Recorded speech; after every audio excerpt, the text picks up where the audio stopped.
وعلماء أمته المحققين وأولياء ملته الواصلين وعلينا معهم أجمعين. أما بعد فأعوذ بالله السميع العليم من الشيطان اللعين الرجيم. بسم الله الرحمن الرحيم. لا إكراه في الدين. صدق الله مولانا العظيم. إن الله وملائكته يصلون على النبي يا أيها الذين آمنوا صلوا عليه وسلموا تسليما. الصلاة والسلام عليك يا سيدي يا رسول الله وعلى آلك وأصحابك يا حبيب الله. الصلاة والسلام عليك يا سيدي يا نبي الله وعلى آلك وأصحابك يا رحمة للعالمين. رب اشرح لي صدري ويسر لي أمري واحلل عقدة من لساني يفقهوا قولي. اللهم نور قلوبنا بالقرآن وزين أخلاقنا بالقرآن ونجنا من النار بالقرآن وادخلنا في الجنة بالقرآن.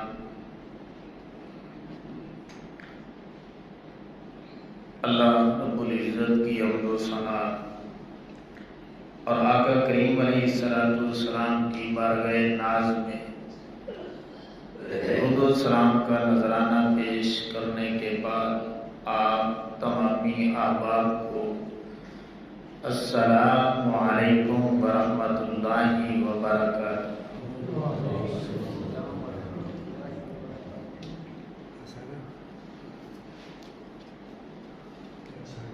امام الانبیاء صلی اللہ تعالی علیہ وآلہ وسلم کے غلام اللہ رب العزت کا کروڑا شکر ہے کہ جس نے اپنی توفیق خاص سے ہم سبھی کو اپنی پاک بارگاہ میں حاضری کا شرف عطا کیا اور اپنا اور اپنے محبوب بندوں کا ذکر پاک سننے اور سنانے کی توفیق عطا فرمائے.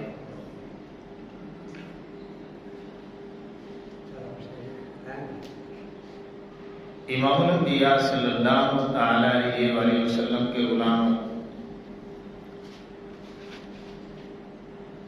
واقعہ کربلا کی جو نسبت ہے وہ امام علی مقام امام حسین رضی اللہ تعالی عنہ کے ساتھ ہے اور امام علی مقام امام حسین رضی اللہ تعالی عنہ کی جو نسبت ہے وہ آقا کریم صلی اللہ تعالی علیہ وآلہ وسلم کے ساتھ ہے. اور آپ جانتے ہیں کہ آقا کریم علیہ السلام کی ذات ایک مکمل دین ہے. اللہ کا جو کلام ہے قرآن مجید اس کی جو عملی مثال ہے وہ آقا کریم علیہ السلام کی ذات ہے. اب میں نے جو ابتدا میں باتیں کی ہیں اس پہ توجہ کریں گے تو میری آگے والی باتیں آپ کو سمجھ آئیں گی کہ واقعہ کربلا کی نسبت امام علی مقام امام حسین رضی اللہ تعالیٰ عنہ کے ساتھ امام علی مقام امام حسین رضی اللہ تعالیٰ عنہ کی جو نسبت ہے وہ آقا کریم علیہ السلام کے ساتھ ہے اور آقا کریم علیہ السلام ایک مکمل دین ہے. قرآن مجید جو کہ اللہ کا کلام ہے اس کی عملی جو نمونہ ہے وہ آقا کریم علیہ السلام کی ذات ہے. اب علماء نے لکھا ہے کہ اسلام کی جتنی بھی خوبیاں ہیں، جتنے بھی کمالات ہیں، جتنی جہاد ہیں، جتنے پہلو ہیں، ان سب کا تعلق آقا کریم علیہ السلام کی ذات کے ساتھ ہے۔ تو چونکہ امام علی مقام امام حسین رضی اللہ تعالیٰ عنہ کی نسبت امام علی مقام کی ڈائریکٹ آقا کریم علیہ السلام کے ساتھ ہے، تو جب اسلام کی ہر خوبی کا تعلق آقا کریم کے ساتھ ہے تو پھر آقا کریم علیہ السلام کے ساتھ ساتھ اس ہر خوبی کا تعلق امام علی مقام امام حسین رضی اللہ تعالیٰ عنہ کی ذات سے بھی بنتا ہے۔ یہی وجہ ہے کہ علماء نے لکھا ہے کہ آپ اسلام کی جتنی بھی خوبیاں ہیں ان کو ایک طرف رکھیں، امام علی مقام امام حسین رضی اللہ تعالیٰ عنہ کی ذات کو ایک طرف رکھیں، تو ہر خوبی جو ہے، ہر کمال جو ہے، ہر صفت جو ہے، وہ امام علی مقام امام حسین رضی اللہ تعالیٰ عنہ کی ذات میں آپ کو جھلکتی ہوئی نظر آئے گی۔ آپ دیکھ لیں کہ نماز اور امام علی مقام امام حسین رضی اللہ تعالیٰ،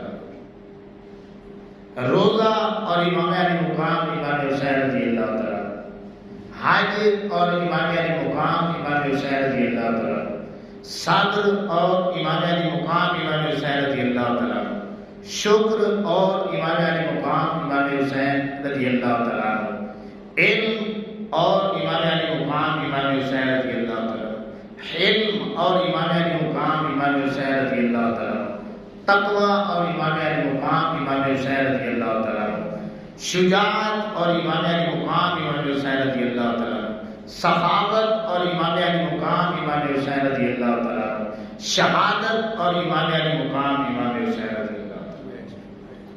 یہ میں نے چند ایک خوبیوں کا آپ کے سامنے تذکرہ کیا۔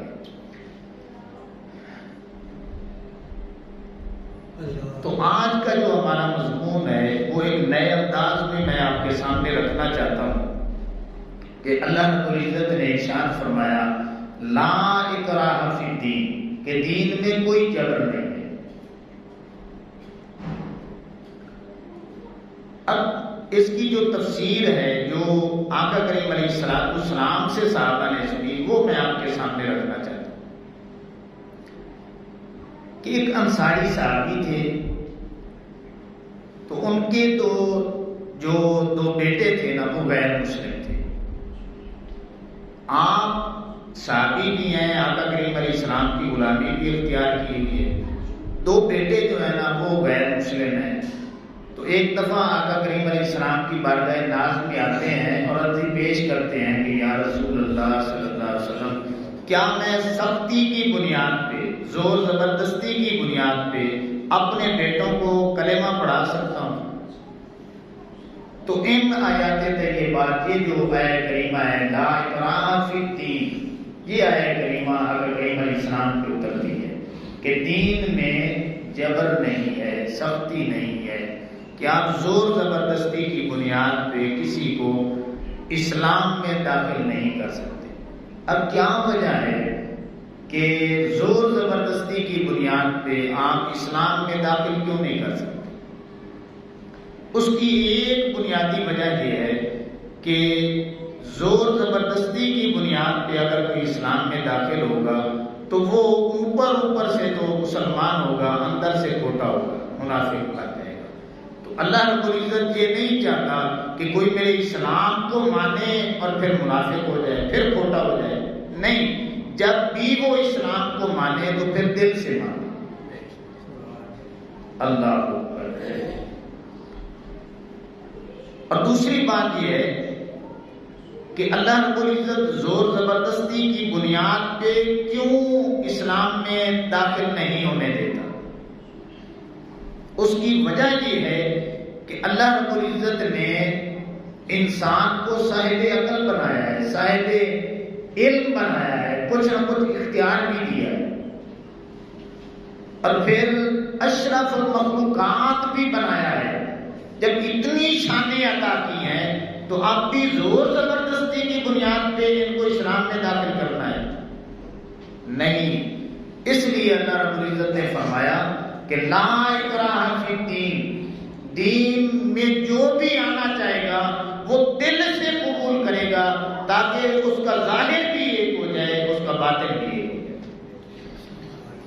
اللہ جب تک کوئی بھی فرد واحد ان اداروں میں نہیں جاتا تو ان اداروں کے قوانین اس پہ اپلائی نہیں ہوتے. اپنی خوشی کے ساتھ کوئی آرمی میں جاتا ہے، کوئی دیگر شعبہ جات میں جاتا ہے، تو جب خوشی سے جائے گا تو پھر ان قوانین کو جو ہے عملی طور پہ اپنے اوپر لاگو کرے گا. اور جو گیا ہی نہیں ہے کسی شعبے میں تو پھر اس شعبے کا کوئی حق نہیں بنتا کہ جو اس نے ایڈمیشن ہی نہیں لیا اور پھر وہ جو لوگوں پہ سختی کرے. تو اسی لیے امام الانبیاء صلی اللہ علیہ وسلم کے علماء جو بھی جائے گا کسی بھی شعبے میں جائے گا خوشی سے جائے گا. اب ان قوانین کو اگر وہ فالو نہیں کرتا، پیروی نہیں کرتا، عمل درآمد نہیں کرتا تو پھر اس ادارے کے جو قوانین ہیں عمل درآمد نہ کرنے کی بنیاد پہ پھر وہ سزائیں بھی دیتے ہیں، سختیاں بھی کرتے ہیں، کیونکہ اب ان کا حق بنتا ہے.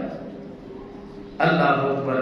تو امام الانبیاء صلی اللہ تعالی علیہ وسلم کے غلاموں، اللہ رب العزت نے لا اکراہ فی الدین یہ ارشاد فرما کے کہ دین میں کوئی جبر نہیں ہے، سختی کی بنیاد پہ کسی کو اسلام میں داخل نہیں کرنا.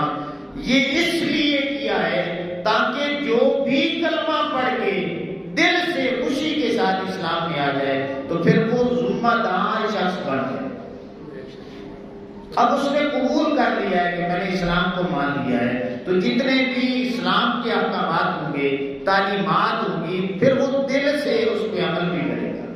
کیا مطلب کہ جب وہ دل سے اسلام قبول کرے گا تو پھر وہ ذمہ دار بن جائے گا، ذمہ داریاں قبول کرنے والا بن جائے گا، تعلیمات پہ عمل کرنے والا بن جائے گا. اور یہ مالک کیوں کرنا چاہتا ہے؟ اس کی وجہ یہ ہے کہ اللہ رب العزت کو ذمہ دار لوگ پسند ہے. یہ جتنے بھی اللہ کے نبی ہیں نا، اللہ کے رسول ہیں، آپ پڑھ کے دیکھ لیں. آدم علیہ السلام سے لے کر کے آقا کریم علیہ السلام تک ان کا جو ضمناً تذکرہ ہے یا کسی بھی پیغمبر کا نام لے کر کے اللہ رب العزت نے بیان کیا ہے، مختلف صورتوں میں، مختلف پاروں میں، مختلف رکوعوں میں. 19واں پارہ ہی آپ پڑھ لیں سورہ شعراء، ہر رکوع میں اللہ نے ایک نبی کا ذکر کیا. اور پھر اینڈ پہ اللہ رب العزت نے بتایا ہے کہ ان سارے نبیوں نے، سارے رسولوں نے اپنی ذمہ داریوں کو بڑے اعلیٰ انداز میں نبھایا. اللہ اکبر. اور پھر میں آقا کریم علیہ السلام کے حوالے سے آپ کو بتانا چاہتا ہوں، ادھر توجہ کریں.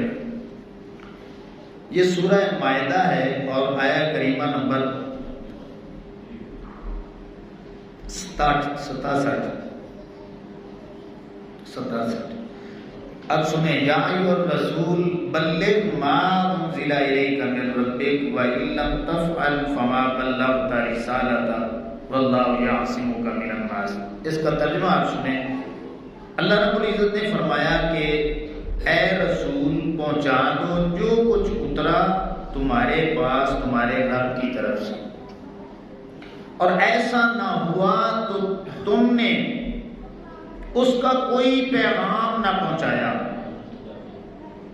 کیا مطلب کہ آپ نے پھر ذمہ داری پوری نہیں ادا کی. جو کچھ میں نے نازل کیا ہے آپ نے اپنی امت تک سب کچھ پہنچا دیا. اب اس آیہ کریمہ کی روشنی میں علماء نے لکھا ہے کہ آقا کریم علیہ السلام کو اللہ نے بہت بڑی شان عطا فرمائی کہ مالک فرما رہا ہے کہ دنیا والوں سن لو، میرے حبیب کریم علیہ السلام نے اپنی ذمہ داری کا حق ادا کر دیا. کہ جو ذمہ داری ہم نے دی تھی رسالت کی، نبوت کی، کہ میرے بندوں تک میرا پیغام پہنچا دو، میرے حبیب کریم علیہ السلام نے وہ پیغام پہنچا دیا. اب یہ حدیث پاک بھی میں آپ کو سنا دوں اس حوالے سے.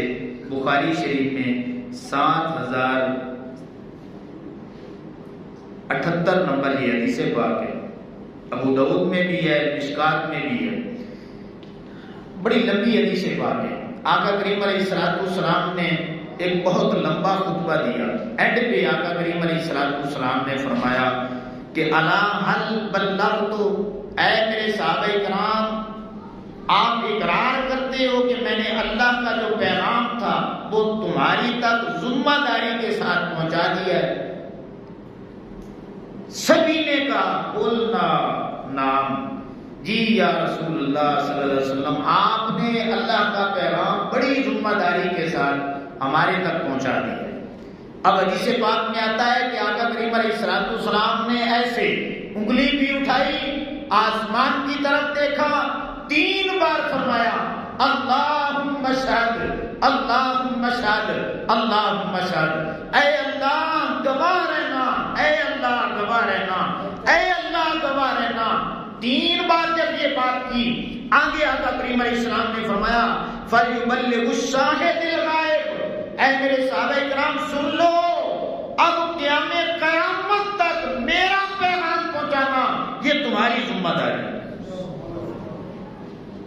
اللہ کو بھی گواہ بنا لیا اور مالک نے تو پھر گواہی دے دی کہ میرے حبیب کریم علیہ السلام نے پیغام پہنچا دیا. اب یہ صحابہ کرام آگے کھڑے ہیں تو سارے صحابہ گواہی دیتے ہیں یا رسول اللہ صلی اللہ علیہ وسلم آپ نے رسالت کا حق ادا کر دیا. اللہ اکبر.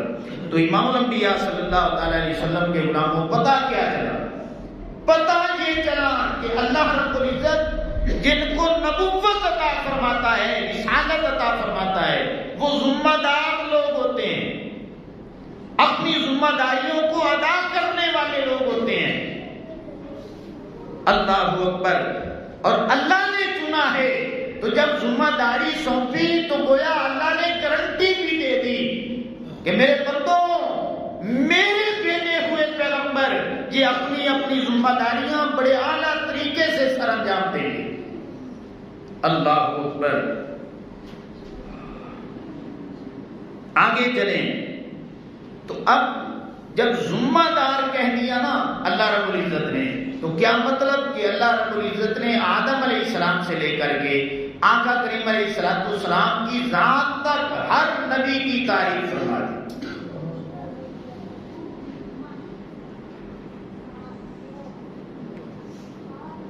اب قرآن مجید نے تو انبیاء کرام کو ذمہ دار قرار دے کر کے ان کی گارنٹی عطا فرما دی. تو اب خلفائے راشدین کے متعلق آئیں تو آقا کریم علیہ السلام کی صحیح احادیث مبارکہ ترمذی شریف میں 2676 نمبر میں موجود ہے کہ آقا کریم علیہ السلام نے فرمایا کہ اے میرے غلاموں سن لو، جتنا یہ دور میرے دور سے دور ہوتا چلا جائے گا تو مختلف آندیاں آئیں گی، فتنوں کی، گمراہیوں کی. تو پھر اس دور میں اگر تم اپنا ایمان سلامت رکھنا چاہتے ہو تو پھر کیا کرو؟ علیکم بسنتی وسنت الخلفاء الراشدین المہدیین، میری سنت کو مضبوطی سے پکڑ لینا، میرے خلفاء راشدین کی سنت کو مضبوطی سے پکڑ لینا. جتنی آندیاں آئیں گی وہ تمہیں ڈگمگانے نہیں دے گی. آندیاں آتی رہیں گی، جکڑ چلتے رہیں گے، گمراہیاں آتی رہیں گی، مگر تمہارا جو ہدایت کا رستہ ہے اگر تم نے میری سنت کو پکڑ کے رکھا، ابو بکر، عمر، عثمان، علی اور حسن کی رضی اللہ تعالی عنہم ان کی سنت کو پکڑ کے رکھا، تو پھر میں گارنٹی دیتا ہوں تم کبھی بھی گمراہ نہیں ہو سکتے. اب کیا مطلب کہ سیدنا صدیق اکبر، عمر پاک، عثمان غنی، مولا علی کرم اللہ وجہہ الکریم اور امام حسن رضی اللہ تعالیٰ عنہ یہ خلفائے راشدین ہیں. تو آقا کریم علیہ السلام ان کو بھی بتا رہے ہیں دنیا والوں سن لو، یہ ہستیاں بھی ذمہ دار ہستیاں ہیں. کیا ہے کہ ذمہ داری اٹھانے والی ہیں. اللہ کے نبیوں کا، رسولوں کا گروہ وہ گروہ ہے جن کی گارنٹی اللہ نے دی ہے، ذمہ داری ڈالی ہے، اور اللہ نے پھر دوائیاں دی ہیں کہ انہوں نے حق ادا کر دیا.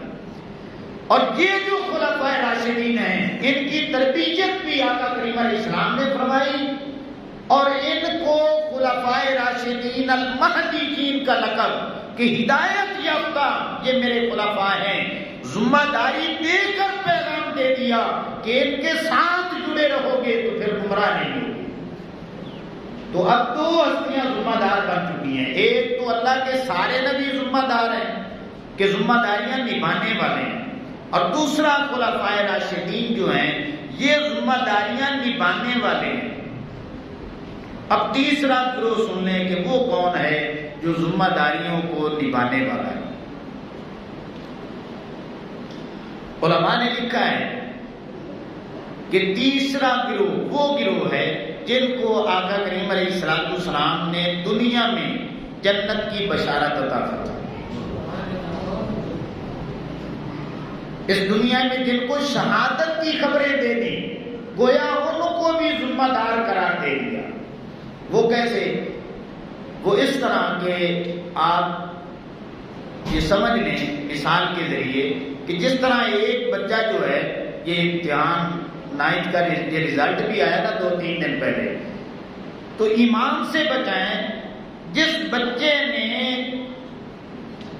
سب سے اعلیٰ نمبر لیے ہوئے ہوں گے، 550 میں سے 500 سے اوپر اس نے نمبر لیے ہوئے ہوں گے اور وہ اعلیٰ درجے کا کامیاب ہوگا، تو جب وہ کامیاب ہو چکا ہے تو آپ اسے کیا کہیں گے کہ اس نے اپنی ذمہ داری نبھائی ہے یا نہیں نبھائی؟ اس نے اپنا کام ذمہ داری کے ساتھ کیا ہے یا نہیں کیا؟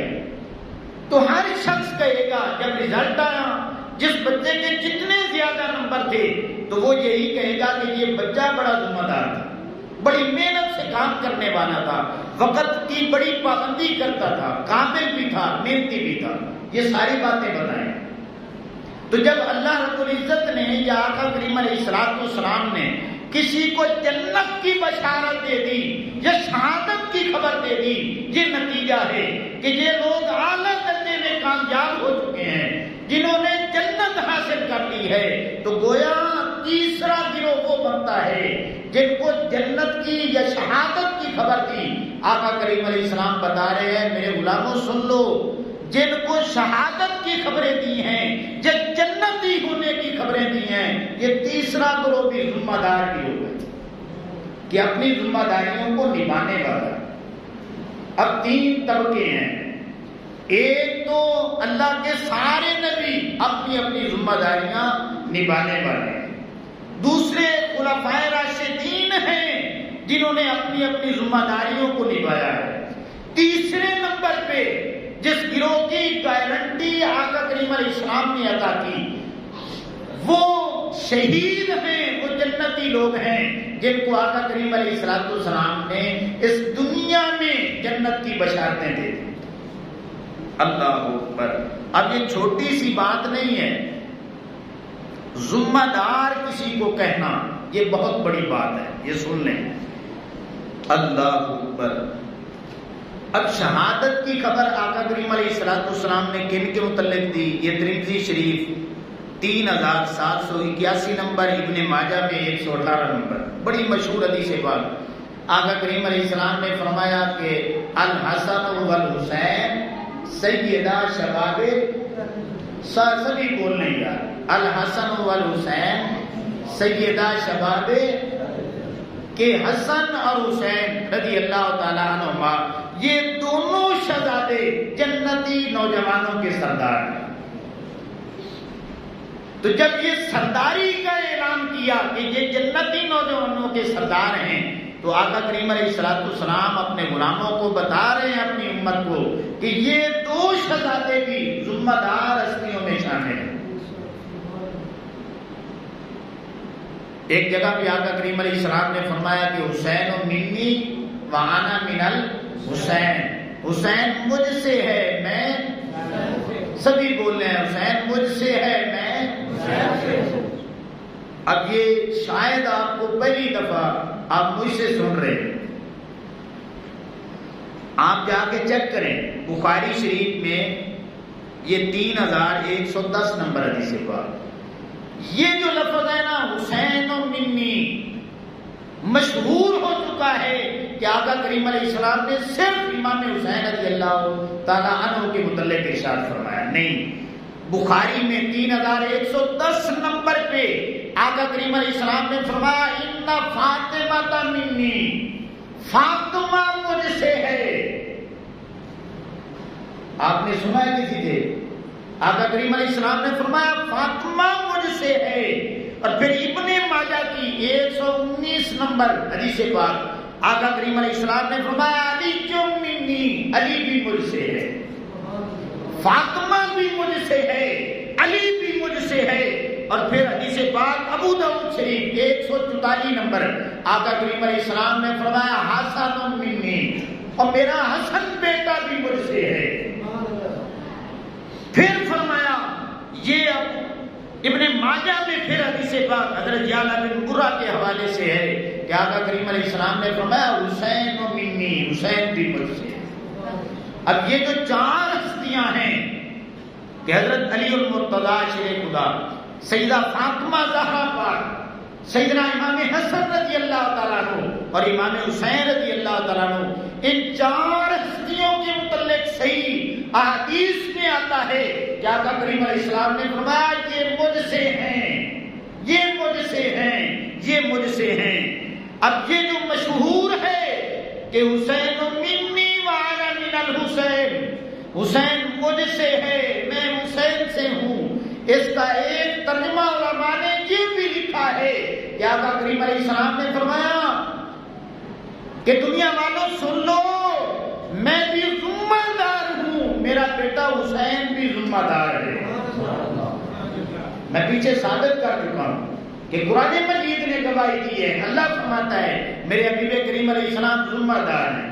میں نے حدیث پاک سے ثابت کیا ہے کہ جو شہید ہوتا ہے وہ ذمہ دار ہوتا ہے۔ تو آقا کریم علیہ السلام نے جب یہ ارشاد فرمایا کہ حسین مجھ سے ہے، میں حسین سے ہوں، تو آقا کریم علیہ السلام بتانا چاہتے ہیں میری امت میں بھی ذمہ دار ہوں، میرا بیٹا حسین بھی ذمہ دار ہے۔ میں با اخلاق ہوں، میرا بیٹا حسین بھی با اخلاق ہے۔ میں صاحب کردار ہوں، میرا بیٹا حسین بھی صاحب کردار ہے۔ اور میں سراپے خیر ہوں، میرا بیٹا حسین بھی سراپے خیر ہے۔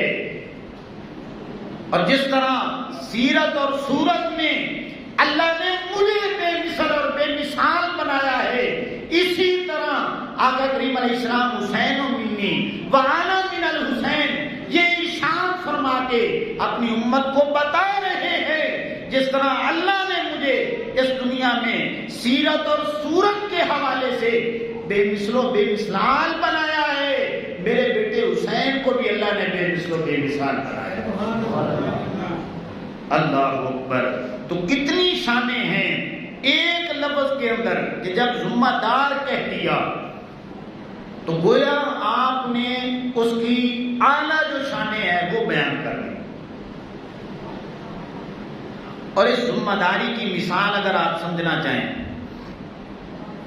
تو امام علی مقام امام حسین رضی اللہ تعالیٰ عنہ مدینے سے نکلے، مکہ پہنچے۔ آپ پڑھ کے دیکھ لیں، مدینہ میں روکنے والے موجود ہیں، صحابہ میں بھی موجود ہیں، اہل بیت اطہار میں بھی افراد موجود ہیں۔ رستے میں پہنچے، کچھ احباب نے وہاں پہ روکنے کی کوشش کی، بہرحال جن کے کندھوں پہ آقا کریم علیہ السلام نے ذمہ داری کی وہ آگے چلتے رہے۔ حضور نے خبر دی تھی نا کہ میرا بیٹا یہ شہید ہوگا، تو جب شہادت کی خبر دی تو بتایا کہ میرا بیٹا ذمہ دار ہوگا۔ اب امام علی مقام امام حسین رضی اللہ تعالیٰ عنہ مدینے سے نکلے، صحابہ کرام میں بھی روکنے والے ہیں، اہل بیت اطہار میں بھی روکنے والے موجود ہیں، لیکن امام علی مقام امام حسین رضی اللہ تعالیٰ عنہ وہ ہستی جن کے کندھوں پہ ذمہ داری ڈالی گئی تھی وہ چلتے رہے۔ رستے میں کئیوں نے روکا، آپ چلتے رہے۔ مکہ پہنچے، وہاں پہ روکنے والے میدان میں آئے، آپ چلتے رہے۔ مکہ سے کوفہ پہنچے، رستے میں کتنے احباب ملے، آپ چلتے گئے۔ کوفہ پہنچے، کتنے احباب تھے جو شامل بھی ہوئے، روکنے والے بھی تھے، لیکن امام چلتے رہے۔ کربلا پہنچے، امام علی مقام امام حسین رضی اللہ تعالیٰ عنہ کہ غلاموں سن لو، تمام کریم نے لکھا ہے کہ آپ کو اپنی شہادت میں شک نہیں تھا، کسی کو بھی شک نہیں تھا۔ آقا کریم علیہ السلام نے ذمہ داری ڈالی تھی، پتہ تھا میں نے شہید ہونا ہے، اور یہ بھی خبر تھی کہ 10ویں محرم کو ہونا ہے۔ آپ کا ذمہ دار ہونا سمجھو کہ آپ 10ویں کو کربلا نہیں پہنچے، بلکہ 1 محرم الحرام یا 2 محرم الحرام کو آپ نے کربلا میں ڈیرے لگانے۔ یہ بات بتاتی ہے کہ امام علی مقام امام حسین رضی اللہ تعالیٰ عنہ ذمہ دار کتنے ہیں۔ آپ میں سے جتنے بھی بیٹھے ہیں تھوڑا سا توجہ کر لیں کہ آپ کو پتا ہو ایک کام آپ نے کرنا ہے۔ آپ میں سے کون بندہ ہے جو 9 یا 10 دن پہلے تیاری کر کے وہیں پہ جہاں پہ کام ہونا ہے وہاں ڈیرے جمع رکھے کہ میں ادھر ہی بیٹھا؟ کوئی ہے بندہ؟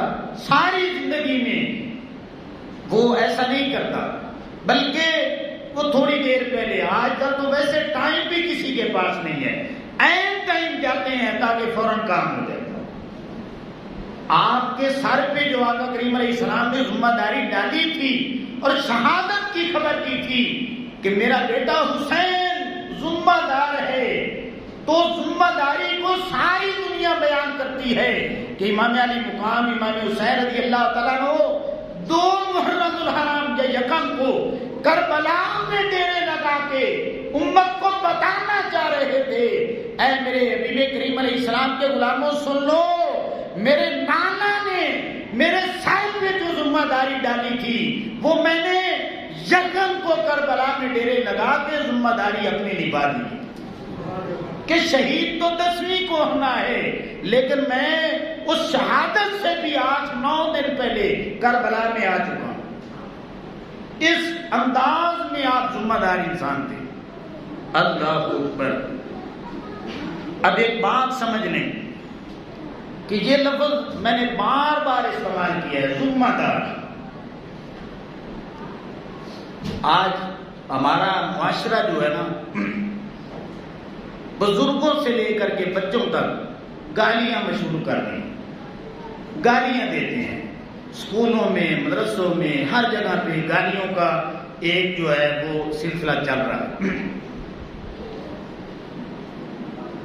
حالانکہ گالی کا مفہوم بھی شاید اس کو نہ پتا ہو۔ سب سے بڑی گالی اگر آپ کسی کو دینا چاہتے ہیں تو پھر سن لیں، ایسی گالی کہ جس پہ شریعت بھی گرفت نہیں کرتی، اس سے بڑی گالی بھی کوئی نہیں ہے، اور شریعت بھی اس پہ کوئی جو ہے وہ قدغن نہیں لگاتی۔ آپ نے کسی کو گالی دینی ہے تو پھر یہ لفظ آپ یاد کر لیں، آپ اسے کہہ دیں کہ تو غیر ذمہ دار بندہ ہے۔ اگر آپ نے کسی کی تعریف کرنی ہے تو پھر کہہ دیں کہ یہ ذمہ دار بندہ ہے۔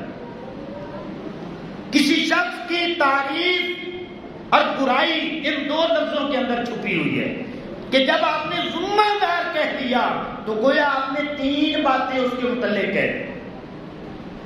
آپ کسی کو کہنا کہ یہ ذمہ دار بندہ ہے تو کیا مطلب؟ 3 باتیں آپ نے اس کے متعلق کہہ دی۔ پہلی بات کہ یہ بندہ بڑا قابل ہے، دوسری بات کہ یہ بندہ وقت کا بڑا پابند ہے، تیسری بات کہ اس نے جو کام کی ذمہ داری اٹھائی ہے، ایک تو کام کرنا جانتا ہے اور پھر اپنے کام سے بڑی محبت کرتا ہے۔ تو جب آپ نے کسی کو ذمہ دار کہہ دیا تو گویا 3 باتیں آپ نے مان لی کہ یہ بندہ بڑا قابل ہے، یہ وقت کا پابند بھی ہے اور اسے اپنا کام کرنا بھی آتا ہے، اور پھر یہ اپنے کام سے محبت بھی کرتا ہے۔ اور جب آپ نے کسی کو غیر ذمہ دار کہہ دیا تو پھر آپ نے اس کے اندر 3 عیب نکالے کہ یہ نااہل ترین بندہ ہے، یہ وقت کو ضائع کرنے والا ہے، اسے اپنا کام کرنا بھی نہیں آتا اور کرتا بھی نہیں ہے۔ اب ایمان سے بتائیں اس سے بڑی کوئی گالی ہوگی کہ جب آپ کسی کو کہہ دیں کہ نااہل ترین بندہ ہے، آپ کسی کو کہہ دیں کہ یہ تو وقت ضائع کرنے والا ہے، آپ کسی کو کہہ دیں کہ اسے اپنا کام بھی کرنا نہیں آتا اور کرتا بھی نہیں ہے، تو یہ سب سے بڑی گالی ہے کسی کو غیر ذمہ دار کہہ دینا اور کسی کو آپ نے ذمہ دار کہہ دیا ہے تو یہ سب سے بڑی اس کی تعریف بھی ہو۔ اللہ اکبر۔ تو امام علی مقام امام حسین رضی اللہ تعالیٰ عنہ کے غلاموں، اگر ایک لفظ میں ہم امام علی مقام امام حسین رضی اللہ تعالیٰ عنہ کی شان کو بیان کریں اور ایک ہی لفظ میں یزید کو بیان کرنا چاہیں تو پھر آپ کہہ لیجیے کہ امام علی مقام امام حسین رضی اللہ تعالیٰ عنہ ذمہ دار شخصیت کا نام ہے اور یزید یہ غیر ذمہ دار انسان ہے۔ صرف ایک لفظ میں آپ نے امام علی مقام امام حسین رضی اللہ تعالیٰ عنہ کی تعریف بیان کر دی اور یزید کے جو کالے کرتوت تھے آپ نے ایک لفظ میں بڑے مہذبانہ انداز میں آپ نے اس کے کرتوتوں کو بھی واضح کر کہ یزید غیر ذمہ دار ہے اور امام علی مقام امام حسین رضی اللہ تعالیٰ عنہ آپ ذمہ دار انسان ہیں۔ اللہ اکبر۔ اب یہ جو جس ملک میں ہم رہ رہے ہیں پاکستان میں، اوپر سے لے کر کے نیچے تک، چاہے وہ گورنمنٹ ملازم ہے یا پرائیویٹ ملازم ہے، ناراض نہ ہونا، اپنے گریبان میں جھانکنا، دل میں جھانکنا، اللہ ماشاءاللہ اچھے لوگ بھی ہیں، لیکن اکثریت جو ہے وہ غیر ذمہ دار ہو چکی ہے۔ صدارت سے لے کر کے چپڑاسی تک اکثریت لوگ آپ گواہی دیں گے کہ وہ غیر ذمہ دار ہو چکے ہیں کہ اپنے اپنے منصب کے ساتھ وہ ایمانداری نہیں کر رہے۔ اگر ذمہ داری کی ہوتی اوپر سے نیچے تک تو آج یہ حالت نہیں ہونی تھی جو ہمارے ملک کی ہو چکی ہے۔ اگر چاہتے ہیں کہ ہمارا ملک ایک دفعہ پھر اوپر آ جائے، ہر بندہ اپنی تجویز دیتا ہے، میں بھی تجویز دے رہا ہوں۔ ایک ہی چھوٹی سی تجویز ہے کہ جو جس منصب پہ بیٹھا ہے، عہدے پہ بیٹھا ہے، وہ ذمہ دار بن جائے، اپنی اپنی ذمہ داریاں نبھانے والا بن جائے۔ اگر نہیں نبھا سکتا تو پھر اعلان کر دے کہ میں اس اہل نہیں ہوں، اس سیٹ کو کسی اہل کے حوالے کر دیا۔ تو میں بڑے وثوق کے ساتھ کہتا ہوں کہ اس انداز میں جب ہم ہر شخص ذمہ داریاں نبھانے والے ہوں گے تو پھر نیچے سے لے کر کے اوپر تک ایک انقلاب آ جائے گا۔ اللہ اکبر۔ تو امام الانبیاء صلی اللہ تعالی علیہ وسلم کے غلاموں، ہم کیا کہتے ہیں کہ ہم حسینی قافلہ میں شریک ہونا چاہتے ہیں، حسینی قافلہ میں شریک ہونا چاہتے ہیں، اور امام علی مقام امام حسین رضی اللہ تعالیٰ عنہ آپ کی شخصیت تو ذمہ دار شخصیت ہے۔ تو کیا میں اپنے گھریلو معاملات سے لے کر کے جو اللہ نے مجھے منصب دیا ہے، عہدہ دیا ہے، سیٹ دی ہے، وہاں تک ذمہ داری والا کردار ادا کر رہا ہوں؟ اگر آپ ادا کر رہے ہیں ذمہ داری والا کردار تو میں آپ کو امید سے کہتا ہوں انشاءاللہ کل قیامت والے دن آپ جو ہے حسینی قافلے میں سے اٹھائے جائیں گے۔ اور اگر آپ گھریلو ذمہ داریاں بھی نہیں نبھا رہے اور جو منصب اللہ نے عطا کیا ہے، جو عہدہ عطا کیا ہے، وہاں پہ بھی ڈنڈی مار رہے ہیں، ذمہ داری سے کام نہیں کر رہے، تو پھر یہ ذہن میں رکھ لیں آپ کا جو حشر ہے وہ حسین کے ساتھ نہیں ہونا، جو غیر ذمہ دار ہے اور وہ یزید ہے، پھر حشر اس کے ساتھ ہوگا۔ ہم سارے زبان سے اقرار کرتے ہیں کہ ہم حسینی قافلہ میں شامل ہونا چاہتے ہیں، لیکن ہماری اکثریت پاکستان کی اللہ ماشاءاللہ وہ غیر ذمہ دار ہو چکی ہے۔ اس لیے امام الانبیاء صلی اللہ تعالی علیہ وسلم کے غلاموں، جہاں جہاں پہ بھی آپ کی ڈیوٹی ہے، چاہے گورنمنٹ کی ہے یا پرائیویٹ ہے، آپ اپنی ذمہ داریوں کو نبھائیں، ورنہ قیامت والے دن پکڑے جائیں گے۔ کیوں کہ ہم ان ہستیوں کا نام لیتے ہیں کہ ہمارا نبیوں پہ ایمان ہے، تو نبیوں کا ایمان تو اللہ نے بتا دیا کہ وہ ذمہ دار ہے۔ ہم کہتے ہیں کہ ہم خلفائے راشدین کے پیچھے چلتے ہیں، تو ان ہستیوں کو آقا کریم علیہ السلام نے فرمایا کہ یہ ہستیاں ذمہ دار ہیں۔ پھر ہم اپنی نسبت جو ہے وہ علی کے ساتھ، فاطمہ کے ساتھ، حسن حسین رضی اللہ تعالیٰ عنہم کے ساتھ جوڑتے ہیں، تو یہ ہستیاں بھی جو ہیں یہ ذمہ دار ہیں۔ تو جن کا نام ہم لیتے ہیں وہ ساری ہستیاں ذمہ دار ہیں، تو ہم پھر ان کا نام لے کر کے ان کو مان کے غیر ذمہ دار کیسے ہو سکتے ہیں؟ اس لیے امام انبیاء صلی اللہ تعالیٰ علیہ وسلم کے غلاموں، اس وقت کی ضرورت ہے کہ ہم اپنی اپنی ذمہ داریوں کے ساتھ، اپنے عہدوں کے ساتھ، منصب کے ساتھ، ایمانداری کے ساتھ جڑ کے رہیں۔ وقت جو دیا ہے وقت پہ آئیں، اور پھر ڈنڈی نہ ماریں، زیادتی نہ کریں، کچھ لوٹ گسوٹ نہ کریں، بلکہ آپ نے چلو ان سے تو آپ بچ جائیں گے، لیکن قبر میں پھر جو اللہ کی پولیس ہے اس سے آپ کو کون بچائے گا؟ جب بھی کوئی معاملہ ہوتا ہے نا، معاملہ، تو پھر 3 طرح کی عدالتیں لگتی ہیں، 3 طرح کی۔ ایک عدالت ملکی عدالتیں ہوتی ہیں، بندہ دولت کی بنیاد پہ، اپنی چالاکی کی بنیاد پہ وہاں سے بعض اوقات کیس جیت جاتا ہے۔ ایک عدالت جو ہے وہ لوگوں کی عدالت ہوتی ہے کہ اہل محلہ کے لوگ فیصلہ کرتے ہیں، بعض اوقات بندہ اپنی چالاکی سے وہاں سے بھی جیت جاتا ہے۔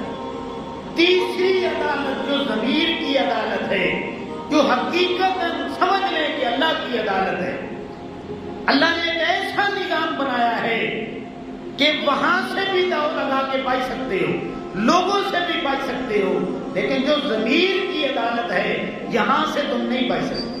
آپ کا اپنا ضمیر ملامت کرے گا کہ آپ نے غلط کیا، اور یہ ضمیر ایسا ہے، اسی ضمیر کی بنیاد پہ آپ کا جنت کا فیصلہ ہو جائے گا یا دوزخ کا ہو جائے گا۔ تو اس لیے امام الانبیاء صلی اللہ تعالیٰ علیہ وسلم کے غلاموں، کسی نے امام علی مقام امام حسین رضی اللہ تعالیٰ عنہ کے حوالے سے کیا خوب ہی کہا ہے کہ جس نے حق کربلا میں ادا کر دیا، جس نے حق کربلا میں ادا کر دیا، اپنے نانا کا وعدہ وفا کر دیا، گھر کا گھر سب سپرد خدا کر دیا، اس حسین ابن حیدر پہ لاکھوں سلام۔ تو امام الانبیاء صلی اللہ علیہ وسلم کے غلاموں، آج کا جو پیغام ہے یہ لے جائیں، اس کو اپنی عملی زندگی میں داخل کریں کہ میں نے اپنی ذمہ داریوں کو نبھانا ہے، انشاءاللہ آپ کی قبر بھی ادا ہو جائے گی، اور جو ہمارا جو نظام ہے اور ملک جس سطح تک پہنچ چکا ہے، اس کو بھی ہم ملکی سطح کو اگر اوپر لے جانا چاہتے ہیں تو اس کا بہترین طریقہ یہی ہے کہ انفرادی طور پہ ہم اپنا کردار ادا کرتے رہیں۔ میں دعا کرتا ہوں کہ اللہ رب العزت مجھے، آپ کو، سبھی کو عمل کی توفیق عطا فرمائے۔ وما علینا الا البلاغ۔